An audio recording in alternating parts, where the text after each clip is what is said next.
Alright, hi Menu Heroes, Merry Christmas! It is, of course, Christmas. We weren't originally going to do Menu Heroes Digest, but Jordan, had an accident with his foot, and so, he wanted to do some recordings talking about some news articles we were going to cover before we decided to take a break for the year. He sent me a bunch of great content. The only problem is none of it is short enough to be shorts on YouTube. So instead, this is kind of I cannot speak. A compilation of his little stories, and I'll throw in some stuff too. It'll be an informal Menu Heroes Digest, so stay tuned. This is Jordan with another Menu Heroes Digest short, here to talk about the results of the Game Awards 2021, since we decided not to do an episode about the Game Awards. Oops. Tales of Arise won Best Role-Playing. Nier Replicant version 1.224, I'm not reading the rest of that, won Best Score. Life is Strange True Colors won Games for Impact. Age of Empires 4 won Best Strategy Game. Two different Resident Evil games won one award each, with Resident Evil 4 winning Best VR Game, and Resident Evil Village's Maggie Robertson won Best Performance. Returnal won Best Action Game. We'll get to that later. Guilty Gear Strive won Best Fighting Game. League of Legends won Best Esports Game, and its 2021 World Championship won Best Event. Genshin Impact won Best Mobile Game. Marvel's Guardians of the Galaxy won Best Narrative. And of course, my favorite, Metroid Dread won Best Action Adventure Game, which is a difference between Best Action Game. I know, it's weird. On to the games that won multiple awards, we have Kenya, Bridge of Spirits winning both Debut Indie Game and Best Independent Game. Even though I feel like those are the exact same things, but okay, whatever. Deathloop won Best Art Direction, and its studio, Arcane Studios, won Best Studio Game Direction of the Year. Final Fantasy XIV, yes, 14, won Best Community Support and Best Ongoing Game. Forza Horizons 5 and It Takes Two were the ones that won more than 2 awards, with Forza Horizon 5 winning Best Sports Racing Game, Best Audio Design, and Best Innovation and Accessibility. And It Takes Two winning Best Multiplayer Game, Best Family Game, and Game of the Year. So anyway, obviously big Metroid fan here, was kind of hoping it would win more, but obviously it is cool that it at least got acknowledged for one thing, even though its category is very similar to another. I'm sure Returnal's fine. Everyone's telling me Returnal's pretty good.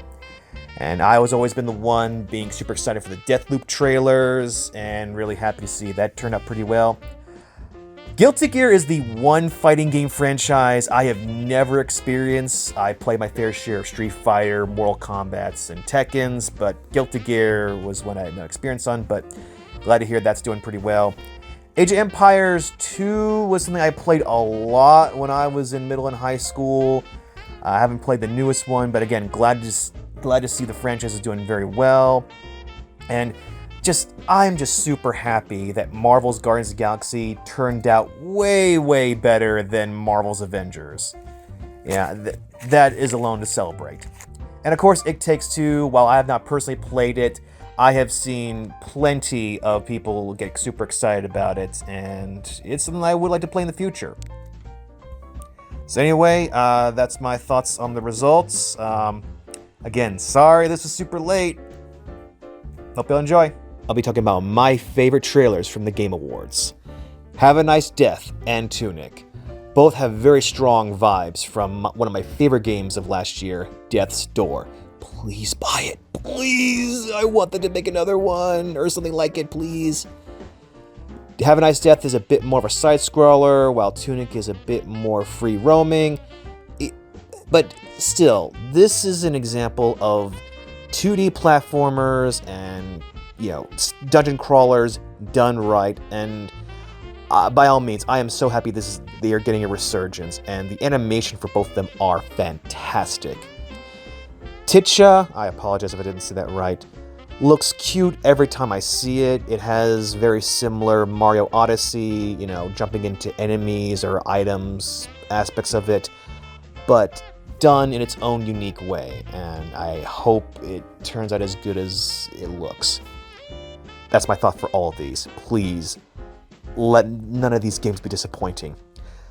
Like Slitterhead, the return of Kenshiro Toyama and Akira Yamaoka on a project together has something a bit more action feel than I thought it would, but as I said, it still is delivering some great horror feels, and I can't wait to see more. Thirsty Suitors is one of those games that would have fit perfectly in the early PS2 era that is super weird and experimental, and I love to see games like that again, and I'm hoping this game is also really good too. Forspoken, I think, gets better every time I see trailers of it. I was rather uncertain about it when the very first trailer came out at E3, I believe, where there were a bunch of different fantasy and isekais that were coming out. And there are also some more high fantasy RPGs out there. But I don't know, I'm feeling more and more positive about Forspoken. Horizon Forbidden West has some amazing trailers. And just overall, the Horizon franchise, the trailers and everything visually looks fantastic, even though I haven't played a game yet. I do hope to in the future. Like the Alan Wake games. I unfortunately missed the Alan Wake gravy train way back in the day because I was enjoying really bad games like Deadly Premonition. But as I said, the remake is coming out, and Alan Wake 2's teaser already looks incredible. Wonder Woman game also got a tease for it as well. Not sure what exact platform it is, but a Wonder Woman game has been long overdue. It'd be nice to get another Superman game, but obviously, there hasn't been a definitively good Superman game, so take your time on that. The Halo TV series and the Sonic the Hedgehog 2 trailer, do really like them. Obviously, saw more of Sonic the Hedgehog 2 than Halo, but the little bit we got of Halo looks really, really good. Cuphead. Wow, I completely messed that one up. Cuphead, the delicious last course, looks so cute and charming, and it'd be so wonderful to finally play this and to finally get my hands on this long-awaited DLC. Senua Sage Hellblade 2 looks phenomenal. It's like my second favorite trailer on here. Obviously, I think Tunic and Forspoken, I think, were my top there as well. But as I said, Hellblade is a game that I am hoping to try out. I was pretty upset with the team behind with Ninja Blade or Ninja Theory. It was Ninja Theory. Sorry, it was Ninja Theory that made that really bad Devil May Cry reboot. But everyone's been telling me that Hellblade is really good and that Hellblade 2's trailer looks phenomenal. I wasn't too sure about Texas Chainsaw Massacre's trailer, but learning more, and it is the same team that did the Friday the 13th game, which was great. I'm hoping they can deliver on Texas Chainsaw as well. And I believe that is it for my positive thoughts on the Game Awards trailers. Stay tuned for part 2, where I'll go into not as excited trailers. Here now to discuss my thoughts on the Game Awards trailers that I'm a bit concerned with. Now again, these games could be pretty good, but I have some thoughts. Star Wars Eclipse and Star Trek Resurgence overall look pretty good. Star Wars Eclipse looks a little better, but I saw nothing in them that was wrong, or some stuff that actually looked pretty good. However, we have to discuss Quantic Dream's very shaky history with how they treat their employees, which is not very good. And Star Trek Resurgence, again, from people who did make some of the Telltale games I did like, but ultimately speaking, the Telltale franchise the whole thing has gone down pretty hard. And while I am hopeful they can make a big comeback with the Expanse game coming out, I am still worried. Lord of the Rings Gollum. Yeah, I used to play a couple of the Lord of the Rings games back in the day. I wasn't too impressed by the last few ones. And while a game focused solely on Gollum I think could be interesting, I am concerned that this is going to be mostly a stealth thing, or that are they able to really have enough material for a whole game. Suicide Squad Killed the Justice League, I thought first looked really good, or the very first trailer looked good. But this trailer, I feel like the humor is not really doing it for me. And this feels like all the members of the Suicide Squad are using guns. You know, that to me feels weird. I mean, you would have all these multiple characters with different abilities. It looks like they're all using guns except King Shark. And just, I don't know. Again, getting more worried with this game. But hey, we all were concerned with the Guardians of the Galaxy game, and that turned out very well. Nightingale to me reminds me so much of this other game, Evolve, like 6 or 7 years ago, by a team that was beloved and was highly celebrated. But and again, it has a very similar idea. You know, you're a group of hunters going after one big monster, or vice versa. You're a monster going after 4 different hunters. And while I didn't see is exactly like that, it just for some reason I was immediately reminded of that with Nightingale, and so I hope it turns out a lot better than that. Tiny Tina's Wonderland is kind of the opposite of Forspoken to me, where the first couple trailers I thought looked really good. But this one, I feel like it's leaning more and more on the humor, and not all the humor works. And I'm somebody that likes the humor of the Borderlands games. And I think this was an interesting little spin-off to make. But that's it, I'm getting more worried.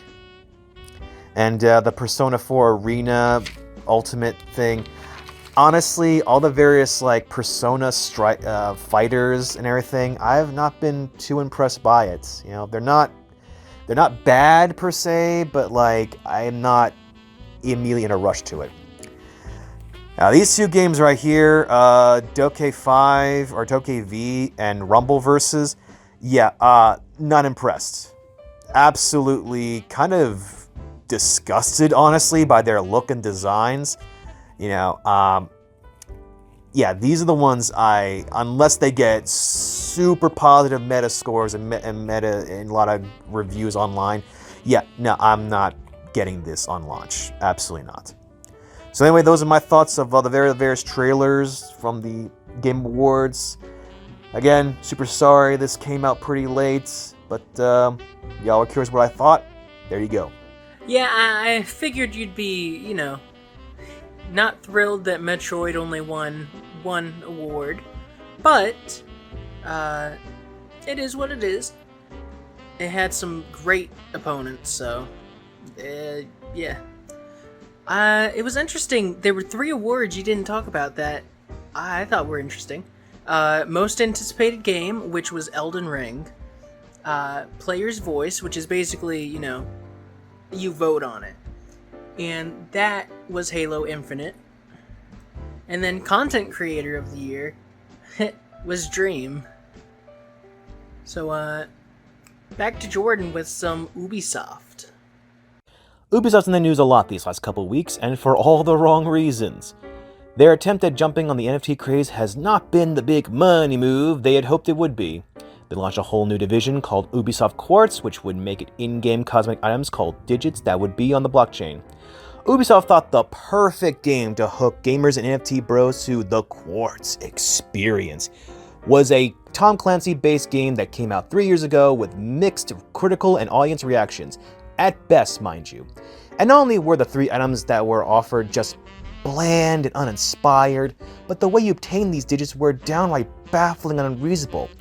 There was a gun skin that required players to reach XP level 5. I mean, okay, that one's a little bit reasonable. A pair of beige pants that required 100 hours of gameplay. What? And a black mask that demanded players give up 600 hours of their lives to obtain this. You have got to be joking! And the top all that insanity off, Ubisoft would only allow items to be resold on their authorized resellers, Rarible.com and Object.com, spelled OBJKT. Now, I, or just about anybody with even a shred of common sense, could tell you this was going to be a disaster coming several miles away. But don't take my word for it. Senior character artist from Apex Legends, Liz Edwards, pointed this out on her Twitter just the other day. Am I understanding this right? Ubisoft managed to make an NFT that not even NFT fans want? Because this is very, very, very funny. Question, did Ubi have to pay to mint approximately 2,256 NFTs? Forgive me, I'm not the best at doing female voices on the fly. As of now, the digital currency Tezos equals $4.2 US, and several items on Ubisoft sites have asked prices going as high as 400,000 US. But unfortunately for Ubisoft, there aren't many transactions occurring now, and the ones that aren't anywhere near the hundreds of thousands Ubisoft was asking for. Both Rarible and Object.com clocked in a total volume of 94.9 Tezos in overall sales, which is roughly $380 US. Now, to be fair, it requires much more work to play hundreds of hours for a game that isn't a live service constantly updating like Genshin Impact or Final Fantasy XIV. Then say an AI to randomly generate a modded ape art and calling it your property. But that right there is probably why NFT bros didn't jump on this. Why would they? And don't expect anyone else to help save this, because the rest of the internet is just downright hostile to this whole bloody affair. But wait, there's more. Since Ubisoft invested a gargantuan amount of money to this quartz experience, they can't just dip their toes into it and bail the second their fan base lets them know they hate it. No. They intend to ride this Bored Ape yacht past all concerns and criticisms. On the crypto news site Decrypt, which might I add says on their website under the category Manifesto, not a red flag at all, dedicated to helping people understand this brave new world. Ubisoft's blockchain technical director, now forgive me, I may not get this wrong, Ditene Genevis, says in a recent interview, "We have received a lot of feedback since the announcement, and we hear both the encouragement and concerns. We understand where the sentiment towards technology comes from, and we need to keep taking it into consideration every step of the way." Yeah, except people weren't just concerned, they were overwhelmingly negative about this pyramid scheme. I mean technological experiment, but let's continue. This experiment is meant to understand how the value propositions of decentralization can be received and embraced by our players.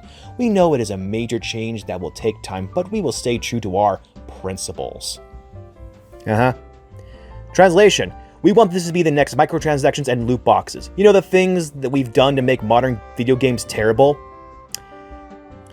It's a bold strategy, Cotton. Let's see if it pays off. And yes, microtransactions and loot boxes have become the norm within the video game industry, but people have never fully embraced them, and they certainly aren't grateful they exist. Most gamers, including myself, see them as nothing more than an annoyance, an inconvenience, a thing we begrudgingly got used to so companies could squeeze more money out of us. But we're still pretty ticked off every time they do it.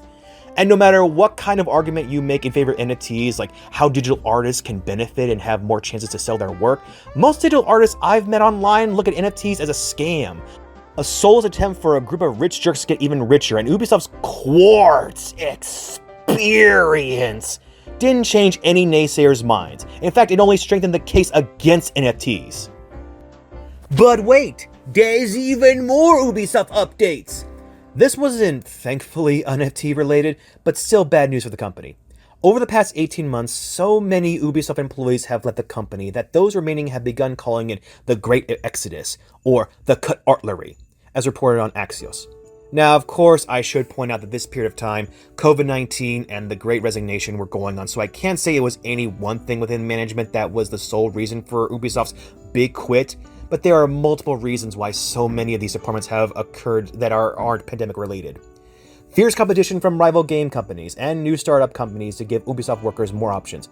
Announcing pay raises for just Canadian employees and not following up on any Ubisoft-owned teams outside of Canada, especially the ones that aren't speaking French. The workforce situation in Montreal and all that. And, we just covered the PR nightmare involving NFTs in games. I know, I said I wouldn't have any NFT related in this one. So sorry, just creeped in.